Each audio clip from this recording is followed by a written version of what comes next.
Baik, selamat sahabat saudara sekalian. Tidak terasa kita sudah tiba pada akhir kuartal. Malam ini kita akan pelajari pelajaran yang ke-13.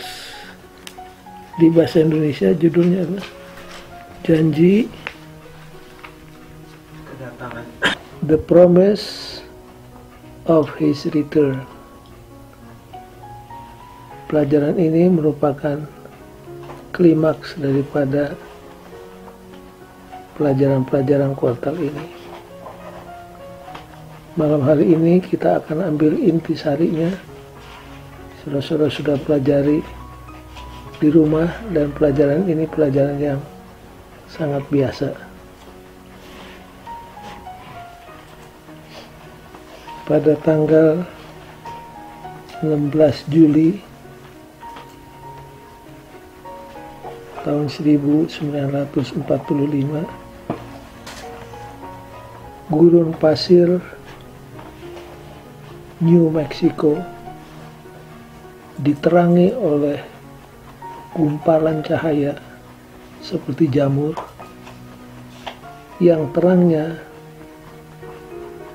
lebih daripada 1000 kali terang matahari.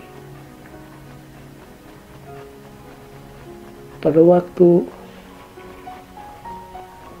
berkas cahaya ini memenuhi gurun Meksiko baru, kebetulan ada seorang ilmuwan yang pagi itu ada di sana. Dia lihat itu terang. Dia tidak bisa tahan emosi. Keluar air mata.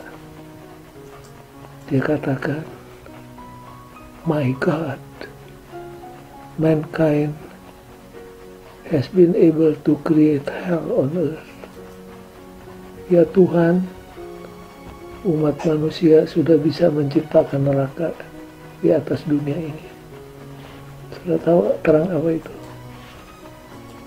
Percobaan bom atom yang pertama. Sejak itu, manusia dipaksa untuk membuka bab yang baru dalam sejarahnya. Dan kemungkinan ini adalah bab yang terakhir. Dunia sekarang ini merupakan gudang mesiu yang kalau disulut akan meledak.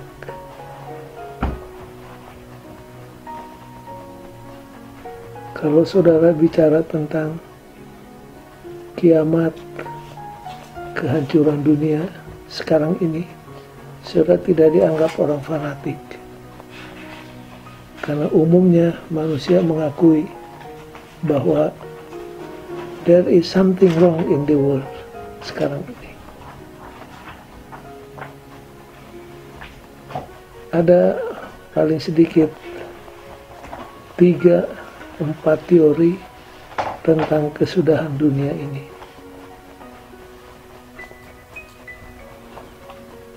Teori yang pertama disebut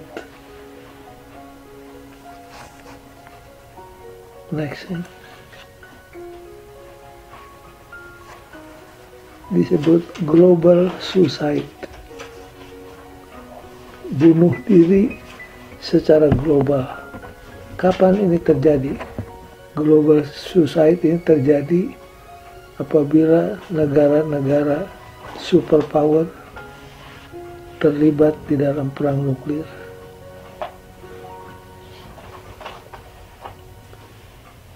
Mereka katakan, bila mana bom-bom nuklir digunakan, maka dalam gebrakan pertama separuh penduduk bumi akan musnah. Itu adalah teori manusia. Kiamat akan terjadi kalau perang nuklir pecah. Teori yang kedua mengatakan tidak. Kesudahan dunia akan terjadi apabila yang disebut eternal winter akan terjadi di dunia ini. Apa itu eternal winter? Mereka punya teori katakan begini. Tiap detik bobot matahari berkurang 15 miliar ton per detik. Bobot matahari berkurang 15 miliar ton. Jadi mereka katakan akan datang harinya matahari akan apa? Habis. Dan kalau sampai matahari habis, bumi akan mengalami musim dingin yang kekal. Kita akan mati beku. Tapi teori yang ketiga katakan, enggak. Bumi akan hancur apabila terjadi apa yang disebut collision of heavenly bodies. Tabrakan antara benda-benda langit. Jadi akan datang sebuah meteor dari ruang angkasa yang kemudian nabrak bumi. Dulu pernah orang dikagetkan dengan pemberitahuan bahwa ada semacam meteor yang sedang menuju kemana? Ke bumi. Dan Amerika dan Rusia menyusun rencana bagaimana hancurkan itu meteor sebelum menabrak bumi. Tapi ini adalah teori. Global suicide, eternal winter, collision of heavenly bodies. 3 teori manusia tentang hari kiamat. Tapi malam hari ini kita akan pelajari bukan apa yang manusia ajarkan, tapi apa yang Tuhan melalui firman-Nya ajarkan. Kita akan pelajari biblical theory of the end of the world. Kalau yang 3 tadi nadanya pesimistik. Kalau Bible, Alkitab punya ajaran bagaimana? Optimistik. Ini GE, General Electric, perusahaan listrik di Amerika, punya moto. Apa motonya? Moto mereka adalah there will be a bright tomorrow. Dan saudara-saudara, kalau kita pelajari Alkitab, buat umat Tuhan, there will be a bright tomorrow. Kapan itu terjadi? A bright tomorrow. Apabila matahari kebenaran, Yesus datang kembali untuk kedua kalinya. Dan kalau sudah pelajari Alkitab, salah satu doktrin yang paling sering diulang-ulangi di Alkitab adalah apa? Tentang kembalinya Yesus ke dunia ini. Menurut seorang pelajar Alkitab, dari Kejadian sampai Wahyu, paling sedikit ada 2.500 ayat yang menyinggung tentang kedatangan Yesus yang kedua. Di Perjanjian Baru, New Testament, tiap 25 ayat, satu bicara tentang apa? Kedatangan Yesus yang kedua. Yang sudah ingat, siapa di dalam Alkitab yang pertama sekali mengkhotbahkan tentang kedatangan Yesus yang kedua?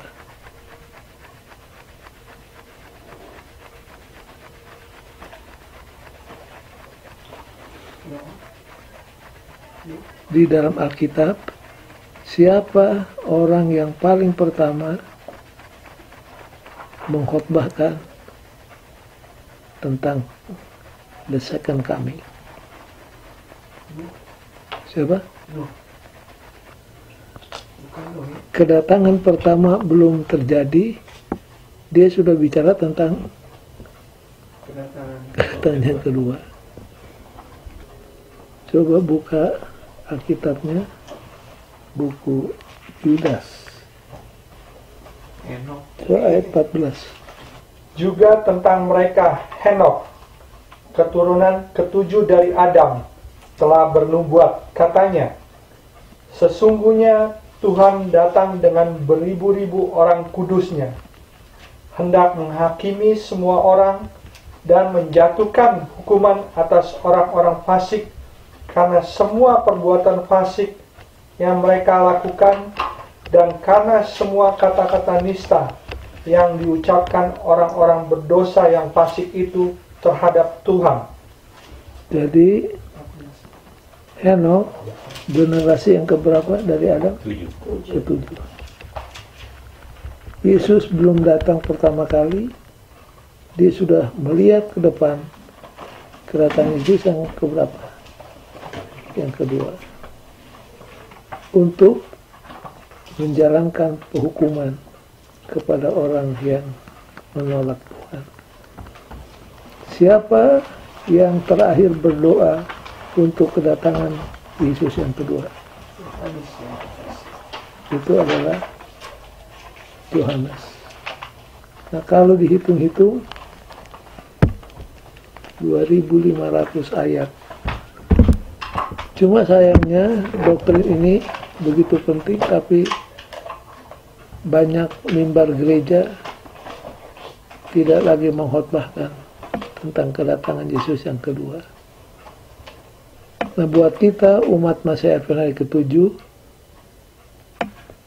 peristiwa ini begitu penting sehingga kita masukkan menjadi nama kita, Seventh Day Adventist.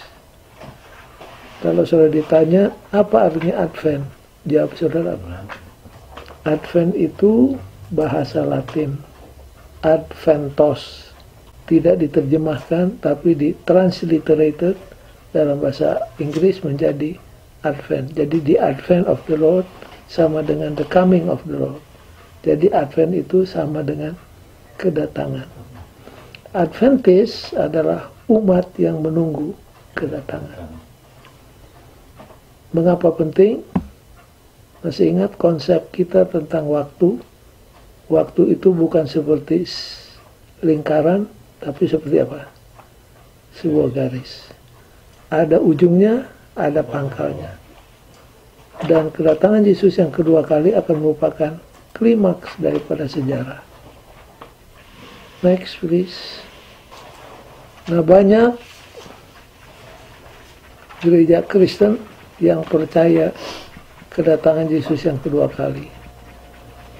Tetapi doktrin mereka ini pun terbagi-bagi. Ada yang katakan Yesus akan datang kedua kali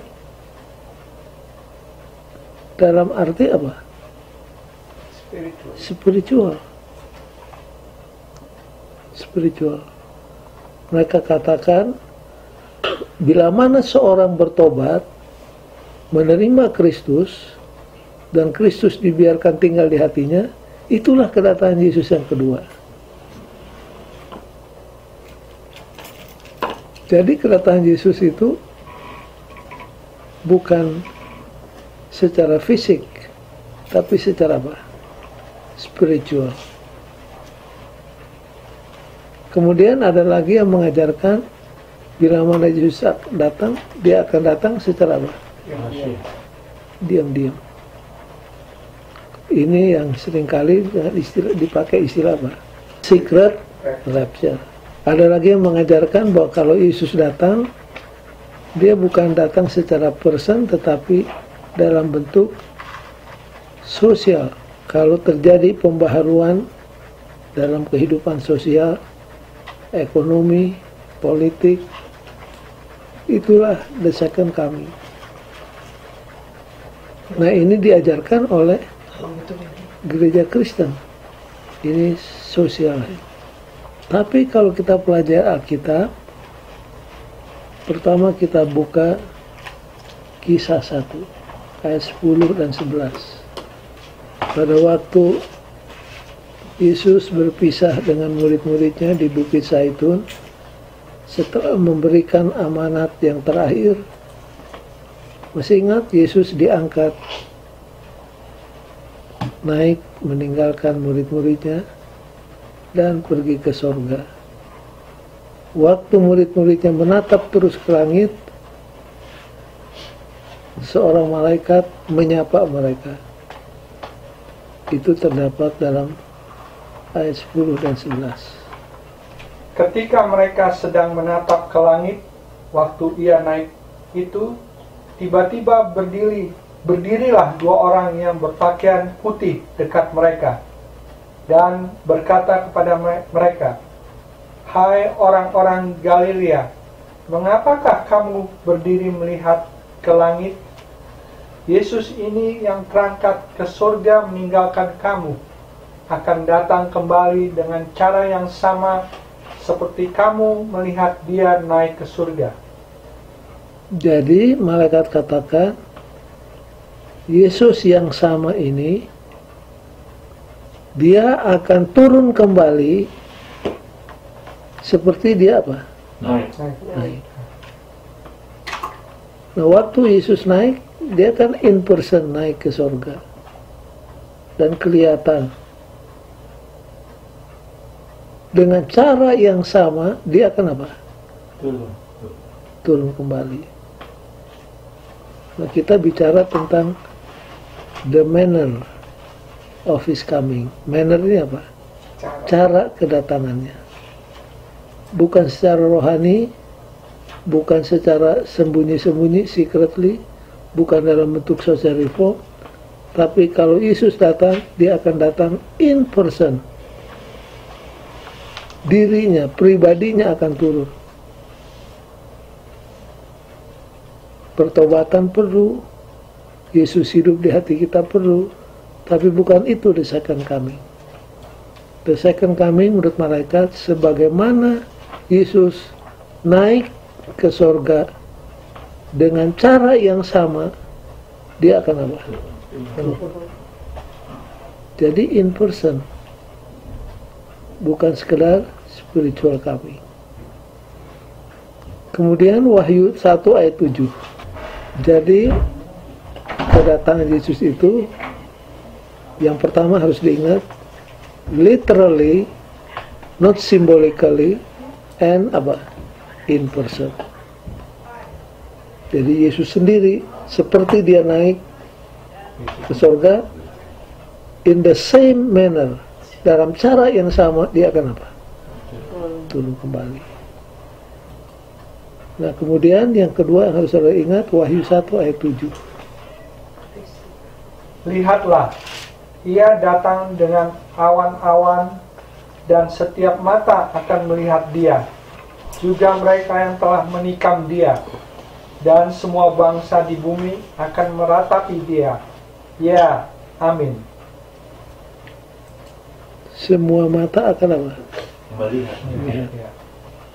Nah, di sini biasanya ada dua pertanyaan ditanyakan. Pertanyaan yang pertama, bumi kita kan bulat. Bagaimana segenap mata bisa melihat dia dalam waktu sekaligus? Nah, jawabnya gampang. Kalau Yesus datang, dia akan datang seperti apa? Di Matius, Kilat. seperti kilat yang memancar dari mana? Timur ke barat. Jangan lupa ya, Yesus akan datang dari sebelah timur. Dari timur memecah angkasa, membelah angkasa sampai ke barat. Nah, saudara-saudara mau tahu kecepatan kilat? Kecepatan cahaya berapa? 300.000 kilometer per detik. Jadi misalkan ini bumi kita, dalam 1 detik cahaya bisa memutari bumi kita 7,5 kali. In 1 second cahaya mengelilingi bumi 7,5 kali. Jadi there is no problem. Yang pertanyaan adalah orang yang apa? Menikam dia akan apa? Jadi jawabnya gimana? Orang yang menikam Yesus kan di mana sekarang? Kubur. Special resurrection. Itu sebabnya kita percaya bahwa ada yang disebut special resurrection. Just before he comes, akan ada special resurrection. Orang yang sebagian kepada hidup yang kekal, sebagian kepada kematian yang kekal. Jadi bila mana Tuhan datang, dia tidak datang secretly seperti ajaran beberapa orang, tetapi dia akan datang bagaimana? Visible. Dan saya mau tahu the noisiest, the most noisy text in the Bible, ayat yang paling ribut di Alkitab katanya. Saya mau tahu ayat yang paling ribut di Alkitab, 1 Tesalonika 4 ayat 16. Ya. Sebab pada waktu tanda diberi, yaitu pada waktu penghulu malaikat berseru dan sangkakala Allah berbunyi, maka Tuhan sendiri akan turun dari sorga, dan mereka yang mati dalam Kristus akan lebih dahulu bangkit. Sesudah itu, kita yang hidup, yang masih tinggal, akan diangkat bersama-sama dengan mereka dalam awan menyongsong Tuhan di angkasa. Demikianlah kita akan selama-lamanya bersama-sama dengan Tuhan. Karena itu, hiburkanlah seorang akan yang lain dengan perkataan-perkataan ini. Berapa banyak malaikat akan datang mengawal Yesus? Semua turun ke bumi? ya, Semua. ikut. Berapa banyak jumlah malaikat? 2/3 yang sisanya Lucifer itu. Sepertiga kan yang ikut Lucifer. Bayangkan berjuta-juta malaikat. Dan kosong itu surga kan. Dan kalau mereka tiup itu sangkakala, akan menggema di jagat raya bunyinya. Jadi kedatangan Yesus bukanlah sesuatu yang secret seperti diajarkan oleh banyak orang Kristen. Dia akan datang literally in person, visible, bisa dilihat dengan mata, dan juga apa? Audible. Apa audible? Bisa didengar dengan telinga. Bayangkan kalau mereka tiup sangkakala, betapa dahsyatnya hari itu. Dan tambahan, kalau Yesus datang, akan datang dengan apa? Awan. Dengan awan. Selalu disebut with clouds. Selalu disebut dalam Alkitab. Dia akan datang dengan awan.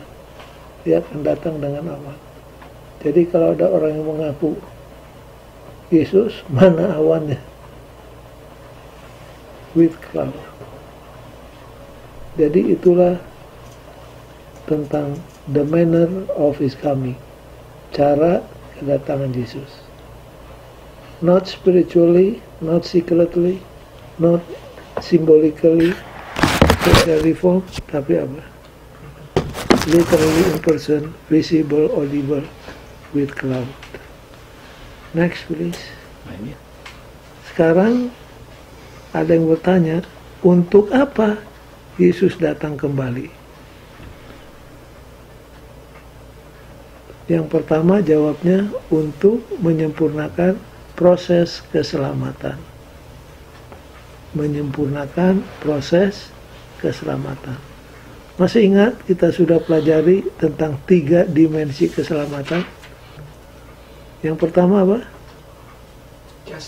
Justification. Dan sanctification. Apa secara singkat definisi justification? Justification adalah kita Bebas. diselamatkan dari hukuman dosa oleh kematian Yesus.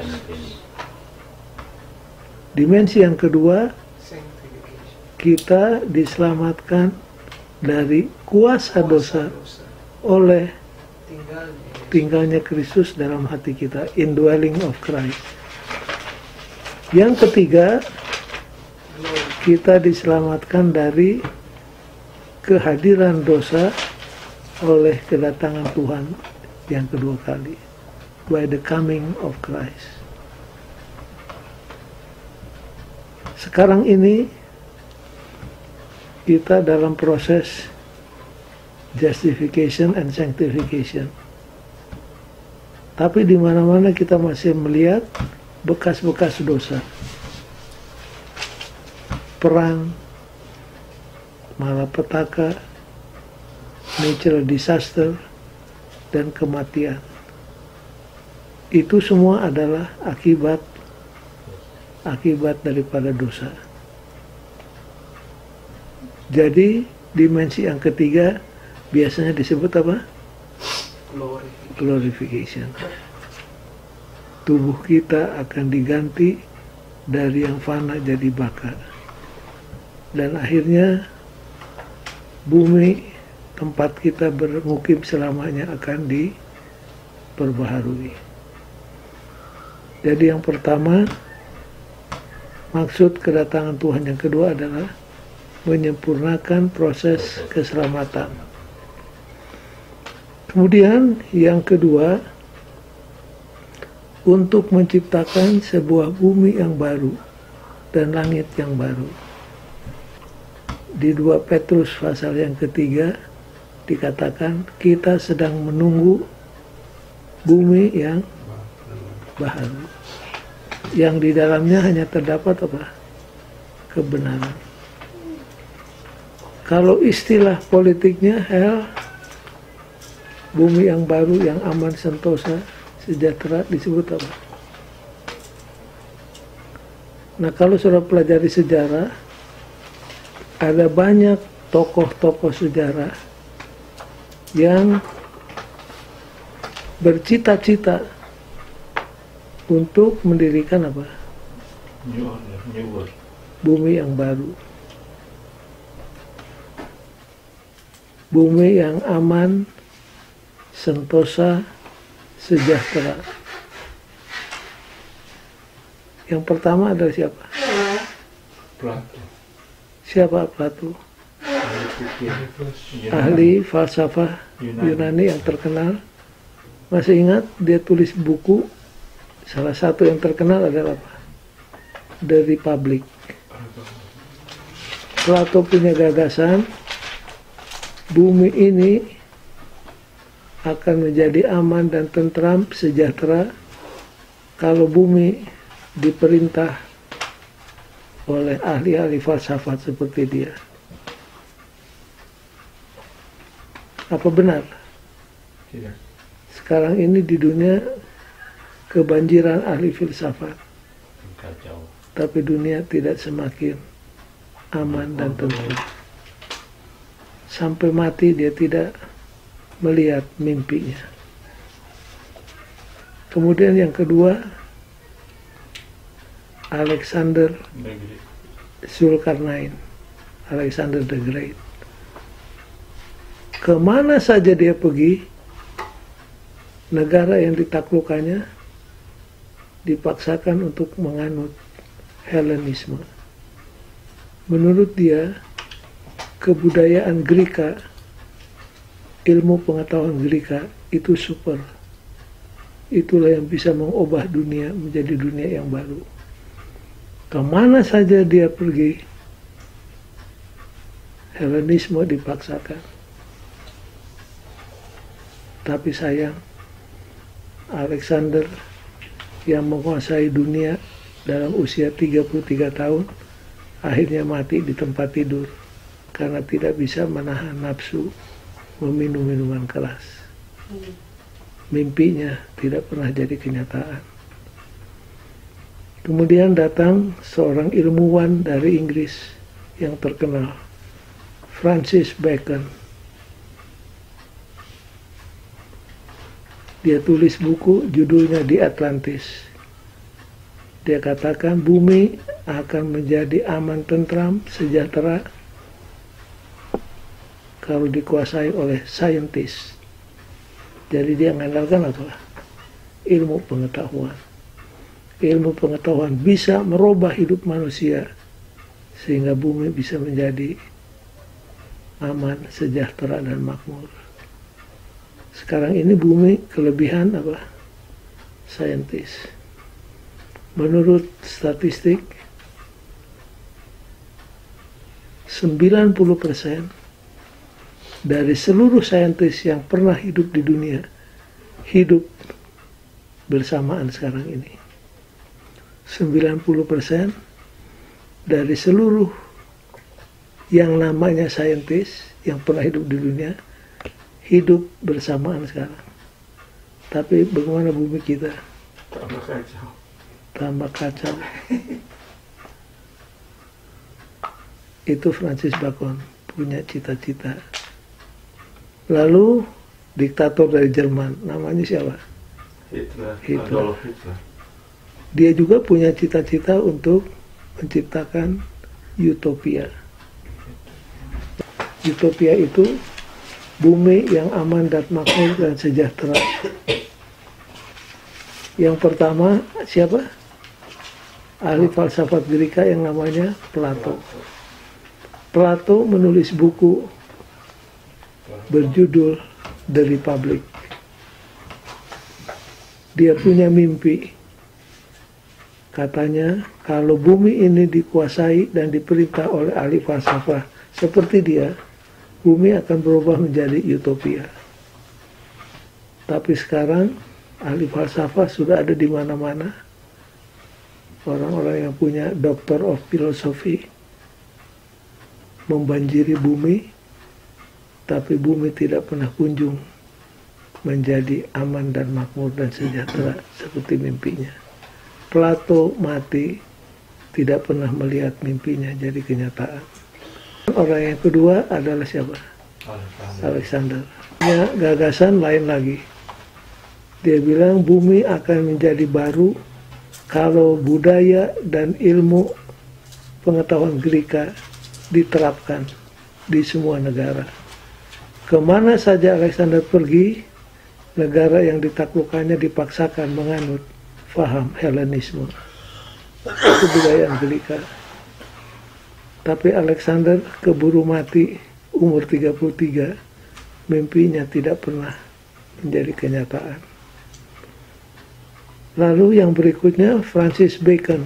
Dia tulis buku berjudul Di Atlantis. Dia pun punya gagasan.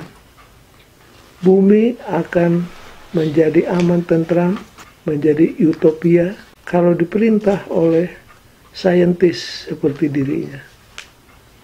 Nah, saudara-saudara, untuk diketahui, 90% dari seluruh saintis yang pernah hidup di dunia hidup bersamaan sekarang ini.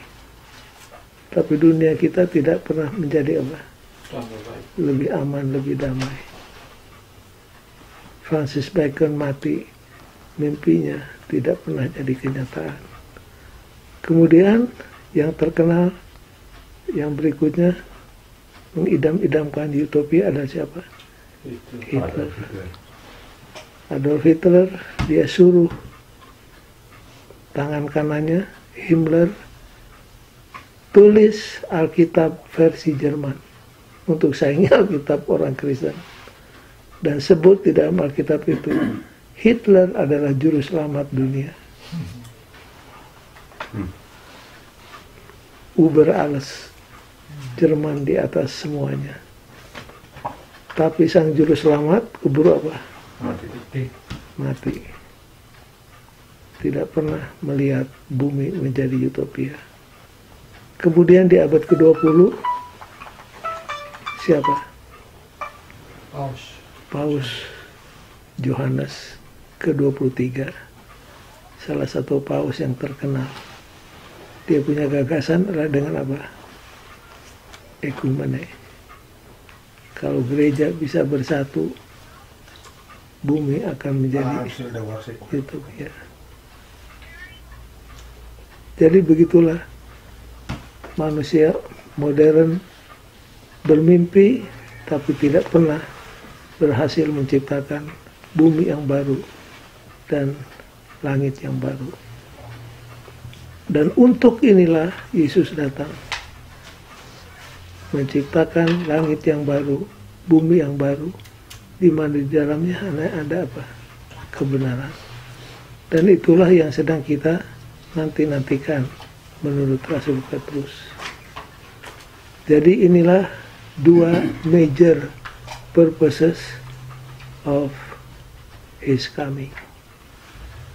Next, yang ketiga, to resurrect the dead, untuk membangkitkan kembali orang yang sudah mati di dalam iman kepada Dia. Bayangkan waktu Yesus datang untuk kedua kalinya.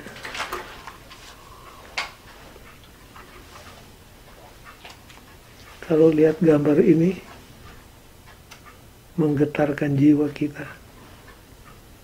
Ini adalah imajinasi daripada artis. Ini pun sudah apa? Sudah luar biasa. Sudah luar biasa. Kalau lihat gambar ini, aduh Tuhan, semoga oleh anugerah-Mu kita akan berdiri, hidup melihat apa? Kedatangan Tuhan yang kedua kali.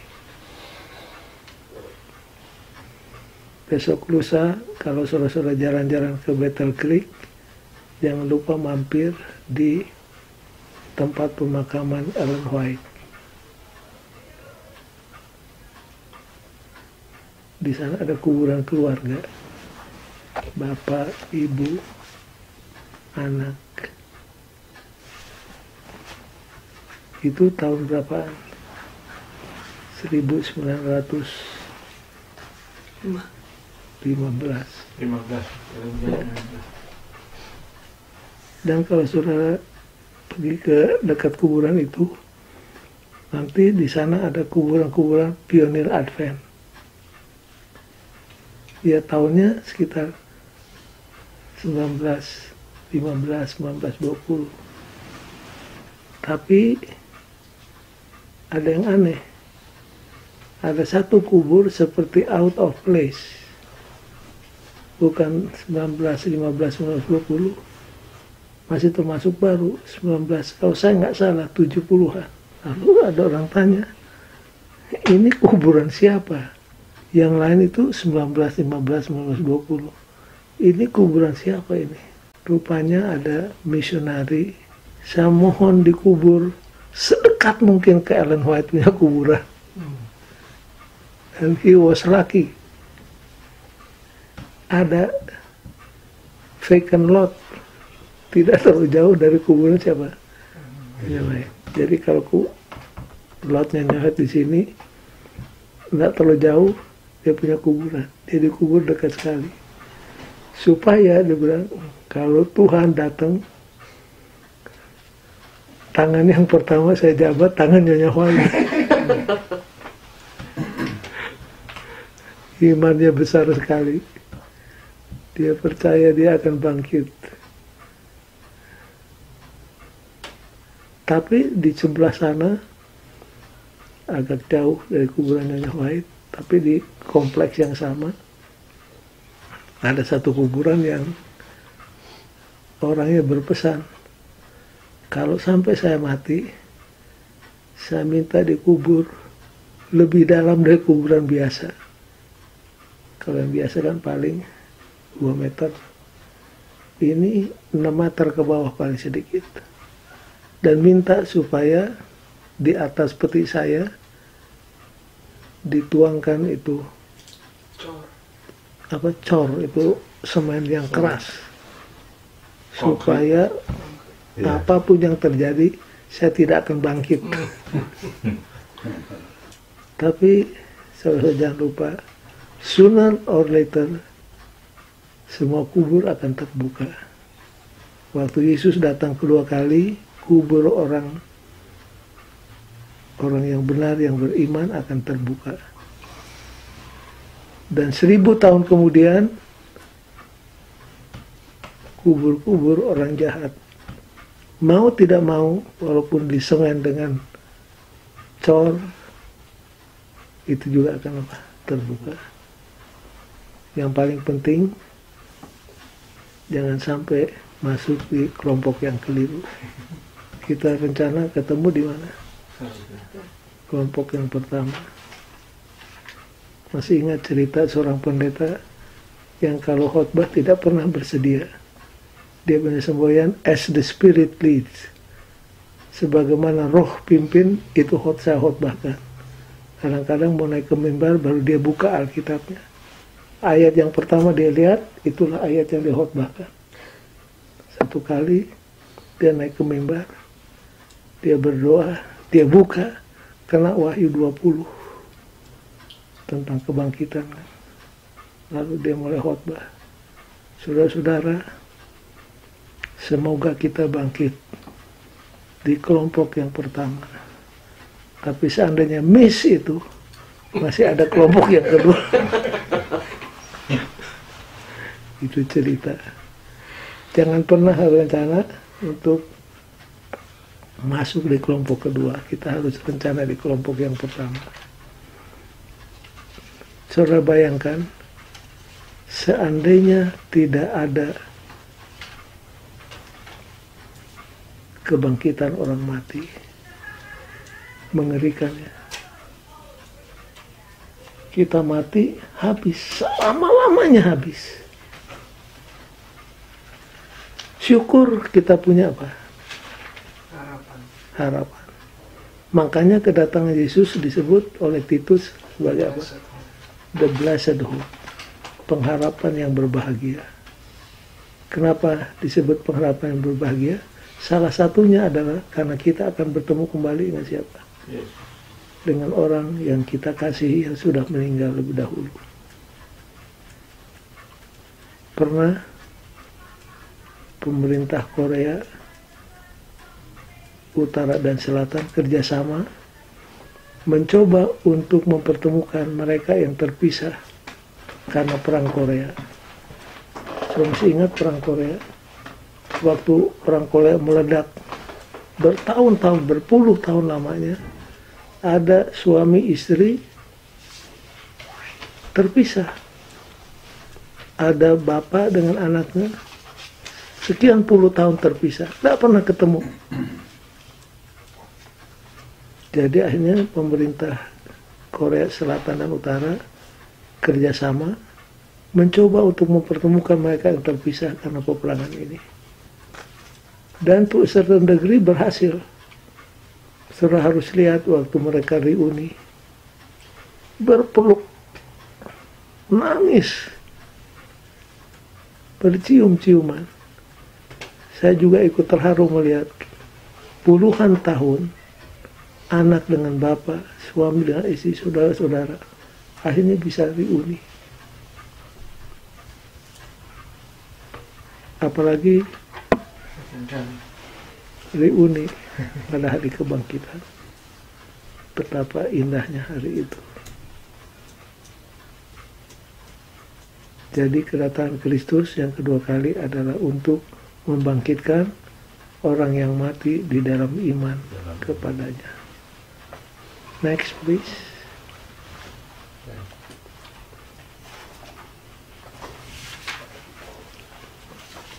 Di dalam Alkitab, ada berapa janji Tuhan? Masih ingat? Dari Kejadian sampai Wahyu 3753. Nah itu dia. Dari Kejadian sampai Wahyu paling sedikit ada 3753 janji. Dan salah satu janji yang paling indah adalah yang mana? Banyak, tapi salah satu yang paling indah adalah Yohanes pasal 14 ayat 1 sampai 3. Janganlah diberi hatimu terharu. Percayalah akan Allah dan percayalah akan aku juga. Di rumah Bapakku ada banyak apa? Tempat kediaman. Jikalau tidak demikian, niscaya sudah kukatakan kepadamu. Karena aku pergi untuk, dan kalau aku sudah pergi dan sediakan tempat bagimu, aku akan kembali untuk supaya barang di mana aku ada, di situ kamu pun berada.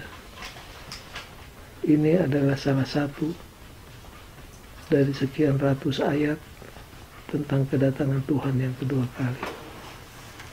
Inilah yang membuat kita akan survive walaupun ada penderitaan, aniaya apapun. Satu kali kelak, kalaupun kita harus mati, kita akan apa? Akan dibangkitkan. Yang kedua, be ready always. Bukan get ready ya saudara-saudara. Be ready. Apa bedanya be ready dan get ready? Kalau get ready, kadang-kadang ready, kadang-kadang tidak. Ayo get ready, enggak. Be ready always. Nah tadi Bung John singgung tentang pencuri. Siapa-siapa di dalam Alkitab yang menyebut waktu kedatangan Yesus itu seperti pencuri.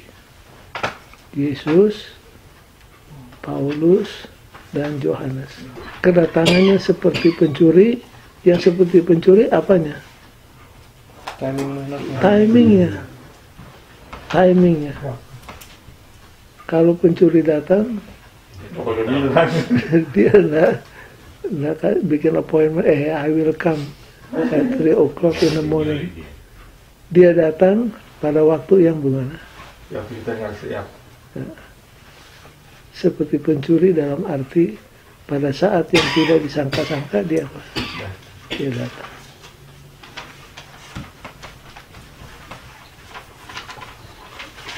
Pernah pencuri-pencuri yang di penjara, yang ketangkap, diinterview secara terpisah. Satu-satu ditanya, waktu kamu dalam proses mencuri masuk rumah orang, apa yang paling kamu takuti?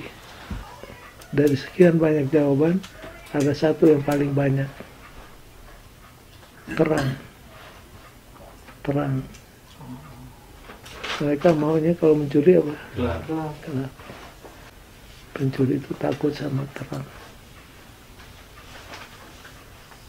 Paulus katakan, walaupun kedatangannya tidak kita ketahui, tapi kita anak terang, the son of light, tidak akan kebobolan. Kita akan tetap bersedia.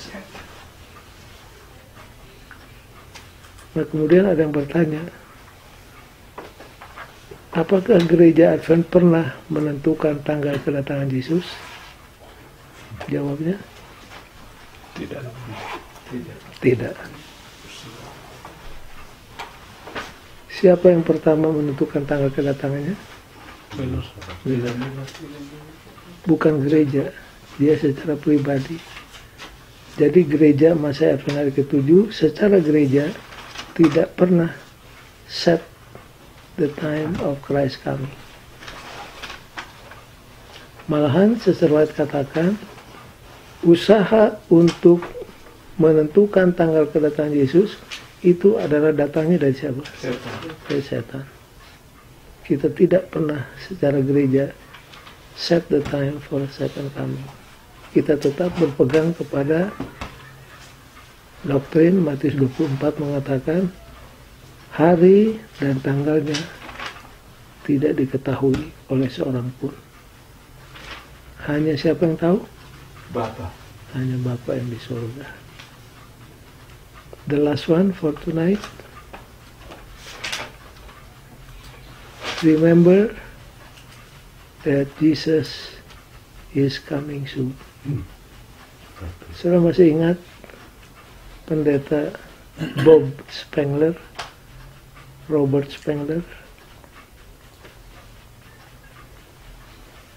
Dia editor dari majalah Ministry, pernah jadi ministerial secretary di GC cukup lama. Sesudah pensiun dia dikasih tugas untuk evangelize Rusia yang terbuka untuk Injil. Beberapa tahun yang lalu, waktu saya diundang memberikan ceramah tentang evangelisasi di Rusia, di Moskow saya ketemu Spengler. Sempat kasih tangan, cuma karena dia sibuk nggak sempat ngobrol. Dia dengan misinya untuk menarik jiwa di Rusia dan sangat berhasil. Pulang dari Rusia tidak berapa lama, kecelakaan. Dia sedang on the way ke Rusia, tapi tidak sempat sampai, ditabrak, mati di tempat. Yang saya ingat membaca bukunya, kalau sudah telepon dia, di answering mesinnya akan mengatakan, and remember Jesus is coming soon. Jadi itu di answering mesinnya selalu ada. Kalau sudah telepon dia, saudara akan lihat, and remember that Jesus is coming soon. Cerita yang klasik, cerita tentang siapa? Waktu Perang Dunia Kedua, MacArthur mempertahankan Filipina dari musuh Jepang. Orang menumpukan seluruh harapannya kepada siapa? MacArthur. Kalau tidak ada dia, Filipina akan direbut oleh musuh. Tapi datang harinya MacArthur katakan, saudara-saudara, untuk sesuatu sebab saya harus kembali ke Amerika. Walaupun orang banyak maunya MacArthur di sana, mereka rasa seperti safe kalau ada dia. Tapi MacArthur katakan, untuk kebaikan kita bersama, saya harus pulang dulu ke Amerika. But I shall return. I shall return. Berangkatlah dia ke Amerika. 2,5 tahun ditinggal. Orang mulai panik, kapan dia akan datang? Dia janji, I shall return. Nggak datang-datang. Ada 2.000 orang ditahan di dalam penjara, yang tinggal tunggu eksekusi untuk dihukum mati. 2.000 orang. Mereka inilah yang paling mendambakan kapan MacArthur akan apa? Karena mereka ada di penjara dan sooner or later akan dieksekusi. Dari 2.000 orang itu, kebetulan ada 2 orang yang somehow berhasil menciptakan radio di penjara. Jadi hari-hari dia putar-putar gelombangnya. Satu kali nyambung. Dan beritanya, this is General MacArthur. I have returned. Waduh, mereka bisik-bisik, sudah datang. Suaranya kami sudah dengar di radio. Kemudian datang harinya, pemimpin daripada orang-orang penjara ini diperintahkan untuk bawa semua tawanan ke lapangan. Mereka sudah tahu kalau sampai tiba di lapangan, itulah vonis mati. Pagi itu mereka tunggu, tukang pukul bel sudah siap dengan apa? Pemukulnya. Kalau sampai bel ini dipukul, habislah yang 2.000 orang ini. Menurut cerita yang ditulis di buku, pada waktu tukang pukul bel mau ayunkan pemukulnya, memukul bel, terdengar kapal terbang memenuhi ruang angkasa. MacArthur sudah datang. Bel itu tidak jadi ditabuh. Di bawah dentuman meriam, bunyi tembakan yang kita MacArthur datang, yang 2000 itu selamat, dibebaskan daripada tawanan. Kita berada di tawanan dosa, tapi kita berterima kasih. Yesus katakan, I will return. Jadi ajakannya adalah, marilah kita be ready. Untuk itu kita baca Roma pasal 13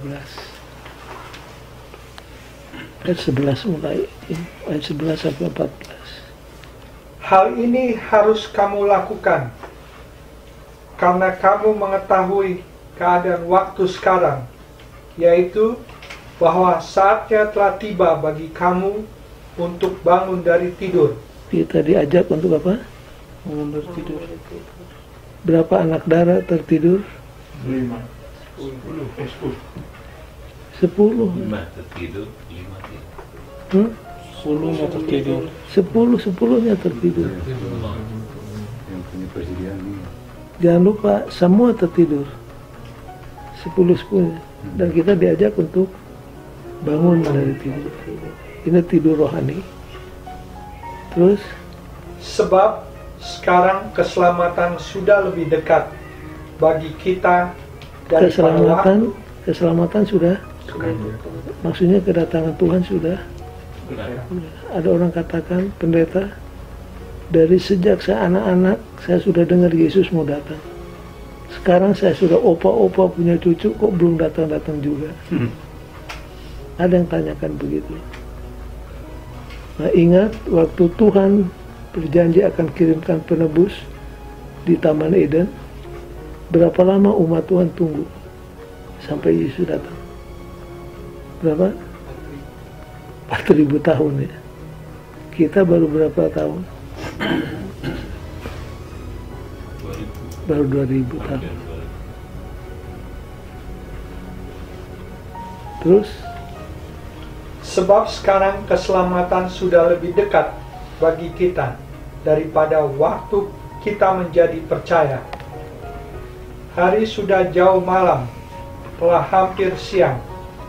Sebab itu, marilah kita menanggalkan perbuatan-perbuatan kegelapan dan mengenakan perlengkapan senjata terang. Oke, jadi masih ingat cerita pencuri tadi? Pencuri mencuri di tempat yang apa? Yang gelap. Ayat 13. Marilah kita hidup dengan sopan, seperti pada siang hari. Jangan dalam pesta pora dan kemambukan. Jangan dalam percabulan dan hawa nafsu. Jangan dalam perselisihan dan iri hati. Tetapi kenakanlah Tuhan Yesus Kristus sebagai perlengkapan senjata terang, dan janganlah merawat tubuhmu untuk memuaskan keinginannya. Jadi inilah ajakan kepada kita semua. Bangun dari tidur rohani dan kenakan Yesus Kristus menjadi kebenaran kita.